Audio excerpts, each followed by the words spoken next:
The FLAVOUR study was a randomized trial powered for non-inferiority and conducted in China.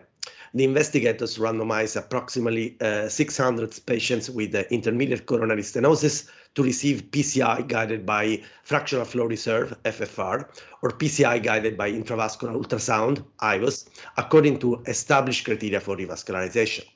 The primary endpoint was the composite of all-cause mortality, myocardial infarction, or any revascularization at 24 months after randomization.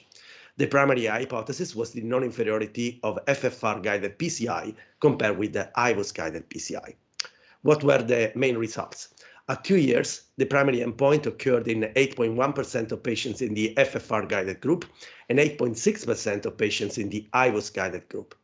This difference met the predefined criteria for non-inferiority of the FFR-guided strategy.